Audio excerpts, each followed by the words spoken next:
नाज़रीन, पाकिस्तान में जब भी कोई हुकूमत आई इसने यही दावा किया कि मुल्क को करप्शन से पाक कर देंगे, मगर हमेशा ये नारे दावों की हद तक ही महदूद रहे। मगर नैब कभी कभार करप्शन के खिलाफ सख्त अज़म लिए कार्रवाइयाँ शुरू करती है मगर ये कार्रवाइयाँ न जाने क्यों मंतकी जाम तक नहीं पहुँच पाती। National transmission and dispatch company के 3 अफसरान ने वफाकी वजीर निजकारी फवाद हसन फवाद ग्रुप के ब्यूरोक्रेट्स के खिलाफ अरबों रुपए की मुबैना करप्शन के इल्जामात आयद करते हुए तहकीकात का मुतालबा किया है।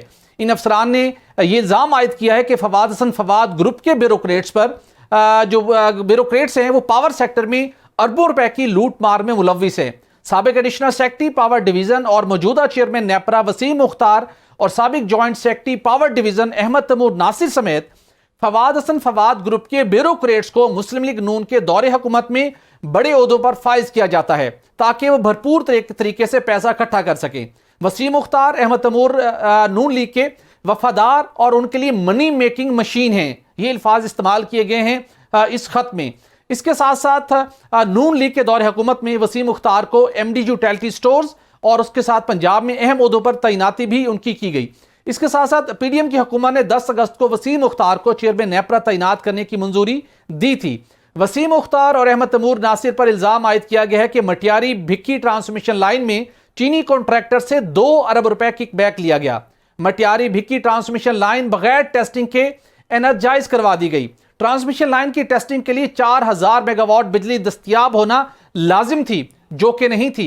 अरबों रुपए नुकसान पहुंचाने की कोशिश की गई। चकवाल में ग्रिड स्टेशन के लिए खरीदी गई एक अराजी को उसको किसी और कंपनी को फरोख्त कर दिया गया, जिसके नतीजे में कौमी खजाने को करोड़ों रुपए का नुकसान पहुंचाया गया। ग्रिड स्टेशन के लिए 260 जो एकड़ अराजी थी, तो ग्रिड स्टेशन के लिए जो अराजी खरीदी गई वो 260 मिलियन रुपए में खरीदी गई और इसको खरीद कर इस जमीन को 1000 मिलियन में एक प्राइवेट पार्टी को फरोख्त कर दिया गया।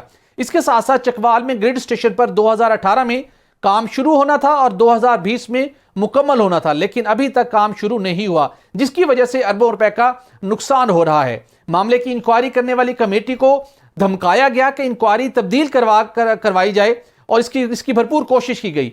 नैब ने अब secretary power division Rashid Langrial को 20 सितंबर को खत लिखते हुए मजीद कार्रवाई की हदायत की है, मगर 25 रोज गुजरने के बावजूद पावर डिवीजन की जानिब से अभी तक कोई बड़ी पेशरफ्त इस सिलसिले में सामने नहीं आ सकी। और इसके साथ साथ ज़राए का यह कहना है कि तगड़े ब्यूरोक्रेट्स से मुतल्लिक कोई कार्रवाई ताहाल अमल में नहीं लाई जा सकी।